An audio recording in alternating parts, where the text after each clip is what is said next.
नमस्कार. म्हणा आई बाबा, नका म्हणू मम्मी डॅडी.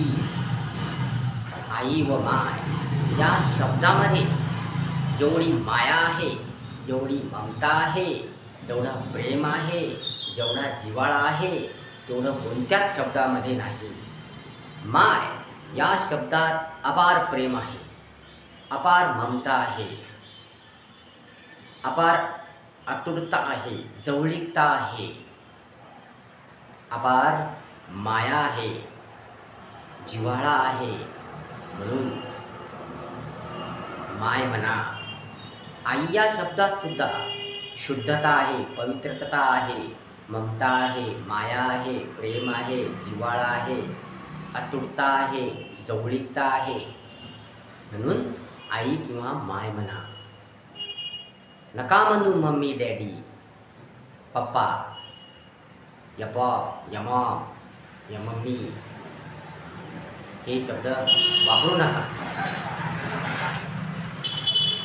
या शब्दामध्ये कोणतं प्रेम नाही, या शब्दामध्ये कोणती माया नाही, या शब्दामध्ये कोणती ममता नाही, या शब्दामध्ये जवळीकता नाही, जिव्हाळा नाही, अतूट नातं नाही, कोणताच संबंध नाही, प्रेमाचा कोणताच संबंध नाही.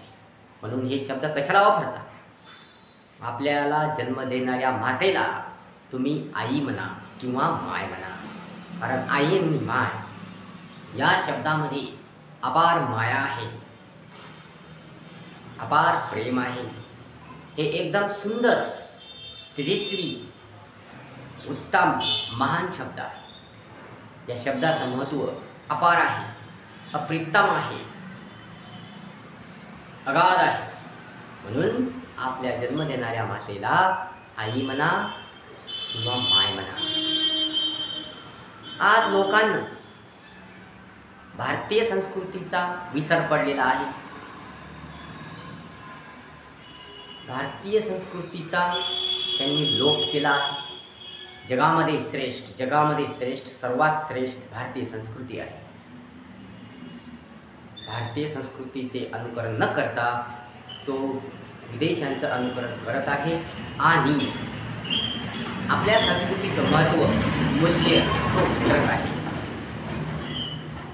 परंतु अशी त्याने करू नये. तर भारतीय संस्कृतीचं जतन केलं पाहिजे.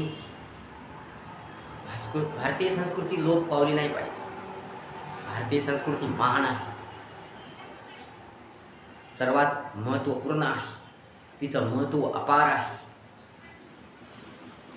परंतु लोक विदेशाचं अनुकरण करून मम्मी, डॅडी, पप्पा, पॉप, मॉम हे शब्द वापरत आहेत आणि आपल्या जन्म देणाऱ्या मातेला किंवा पित्याला ते मम्मी, डॅडी किंवा पप्पा किंवा पॉप असं म्हणत आहे. बाबा या शब्दामध्ये किती ममता आहे, किती माया आहे. बाबा म्हटल्यावर आपुलकी वाटते, जवळीकता वाटते, प्रेम वाटते. म्हणून बाबा या शब्दामध्ये किती माया आहे, किती ममता आहे, किती भरगच्च भरलेलं प्रेम या बाबा या शब्दात आहे. बाबा हा शब्द किती महत्त्वपूर्ण आहे, किती प्रिय आहे, किती आवडता आहे. बाबा म्हटलं की मन भरून जातं. बाबा म्हटलं की माया, ममता, प्रेम, जवळीकता, जिव्हाळा, अतुटता यांचा संबंध येतो. भारतीय संस्कृतीशी नातं जोडलं जातं. बाबा हा शब्द महान आहे, अगाध आहे, खूप महत्त्वाचा आहे. सोने, चांदी, धन, संपत्ती, हिरे, मोती याच्यापेक्षा सर्वात श्रेष्ठ शब्द बाबा आणि आई किंवा माय हे आहे. म्हणून आपल्या जन्म देणाऱ्या मातेला आई किंवा माय म्हणा. कारण या शब्दा इतकी माया, या शब्दा इतकं प्रेम, या शब्दा इतकी जवळीकता, या शब्दा इतका जिव्हाळा कोणत्याच शब्दामध्ये नाही. म्हणून आपल्या जन्म देणाऱ्या मातेला माय किंवा आई म्हणा. परंतु आज आपल्या जन्म देणाऱ्या मातेला आई म्हणायला किंवा माय म्हणायला लाज वाटते. लाज वाटते. त्यांना ते अडाणी पण वाटते, त्यांना ते यथनपणा वाटतो. परंतु हे स्टँडर्ड शब्द आहेत, हे स्टँडर्ड शब्द आहेत, हे सुंदर शब्द आहेत, हे महत्त्वपूर्ण शब्द आहेत, हे रत्न आहे, हे कारंजे आहे. सोन्या चांदी हिरे मोती धन संपत्ती याच्यापेक्षा याचं महत्त्व खूप आहे, अपार आहे, अगाध आहे. म्हणून हे शब्द खूप महत्त्वाचे आहेत, मूल्यवान आहेत. म्हणून या शब्दाचं महत्त्व कमी करू नका. भारतीय संस्कृतीचा विसर पडू नका. भारतीय संस्कृती महान आहे, श्रेष्ठ आहे, जगामध्ये श्रेष्ठ आहे. म्हणून भारतीय संस्कृतीचं जतन करा, भारतीय संस्कृतीला संपू नका. लक्षात ठेवा, पिढ्यानपिढ्या गेल्या तरीही भारतीय संस्कृतीचं महत्त्व कमी होणार नाही आणि ती लोप पावणार नाही. कारण भारतीय संस्कृती खूप महान आहे, खूप मोठी आहे. आज तिचं जगामध्ये नावलौकिक आहे. पूर्ण जग गुणगान गात भारतीय संस्कृती जगामध्ये श्रेष्ठ आहे भारतीय संस्कृती. म्हणून तुम्ही भारतीय संस्कृतीचं अनुकरण करा, विदेशाचं अनुकरण करू नका. आणि मम्मी डॅडी पप्पा पॉप माय मॉम हे शब्द वापरू नका. तर माय आणि आई या शब्दाचा वापर करा. कारण या शब्दामध्ये खूप माया आहे, ममता आहे, जिव्हाळा आहे, प्रेम आहे, जवळीकता आहे, अतूट नाता आहे. आई आणि बाळ या दोघांमध्ये अतूट नातं असतं, अतूट एक प्रेम असतं. आई आणि बाळ या दोघांना कोणीही तोडू शकतो.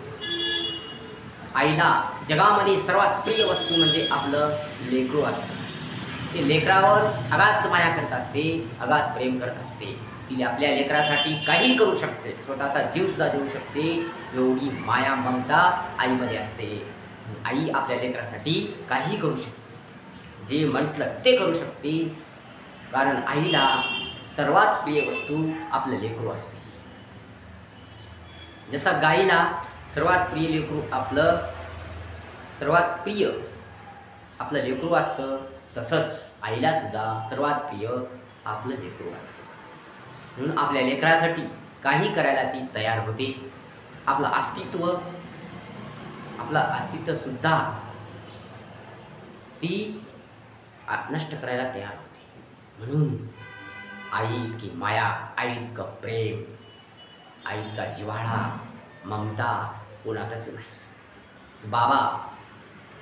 बाबा सुद्धा म्हणजे वडील सुद्धा आपल्या लेकरासाठी काही करू शकतात, कोणत्याही टोकाला जाऊ शकतात, काही करू शकतात. कारण वडिलांना आपल्या लेकराचे खूप प्रेम असतं, जिव्हाळा असतो, ममता असतो. ते आपल्या लेकरासाठी काही करू शकतात. म्हणून बाबा आणि आई हे आपल्या लेकरासाठी काही करू शकतात, कोणत्याही टोकाला जाऊ शकतात. त्यांना त्यांचं अस्तित्वाचं काही नसतं, त्यांना त्यांच्या मोठेपणाचंही काही नसतं. स्वतः कष्ट खाऊन, खस्ता खाऊन, दुःख झेलून, संकट झेलून ते आपल्या लेकरासाठी झटत असतात, राबत असतात. त्यांचं स्वप्न ध्येय सगळे लेकरासाठीच असतं. म्हणून अशा आईवडिलांना माय किंवा आई, बाबा या शब्दाने हाक मारा. नका मम्मी डॅडी पप्पा पॉप या शब्दाने हाक मारू नका. त्यांची माया कमी करू नका, अतूट नातं कमी करू नका. मला सांगा, मम्मी या शब्दात कोणती माया आहे? मम्मी म्हटल्यानं तुम्हाला आपुलकी वाटते का? मम्मी म्हटल्याने तुम्हाला जवळीकता वाटते का? मम्मी म्हटल्याने तुम्हाला प्रेम वाटते का? मम्मी म्हटल्याने तुम्हाला गोडवा वाटतो का? नाही. पप्पा म्हटल्यानं गोडवा वाटतो का? आनंद वाटतो का? एक जवळीकता वाटते का? आपुलकी वाटते का? माया वाटते का? नाही. म्हणून आई म्हणा आणि बाबा म्हणा, माय आणि आई या शब्दात खूप अगाध प्रेम आहे, ममता आहे. आपल्या आई वडिलांना आई किंवा बाबा म्हणा, नका मम्मी डॅडी पप्पा पॉप म्हणू. कारण आई आणि बाबा म्हटल्याने किंवा माय म्हटल्याने आपल्या आईवडिलांविषयी प्रेम राहतं, ममता राहते आणि जवळीकता राहते. आणि आई म्हटल्यावर आपुलकी वाटते, जवळीकता वाटते, जिव्हाळा वाटतो. बाबा म्हटल्याने आपलेपणा वाटतो, आपुलकी वाटते, जिव्हाळा वाटतो.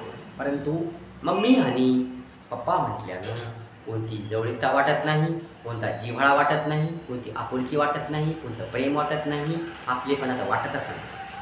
कारण मम्मी, डॅडी, पॉप, मॉम हे परके शब्द आहेत, तर बाबा, आई, माय हे आपले शब्द आहेत. म्हणून तुम्ही आपल्या जन्म देणाऱ्या मातेला आई, बाबा किंवा माय या शब्दाने हाक मारा. धन्यवाद. व्हिडिओ जर आवडला असेल तर लाईक करा, शेअर करा, कमेंट्स करा आणि आपल्या चॅनलला सबस्क्राईब करायला विसरू नका.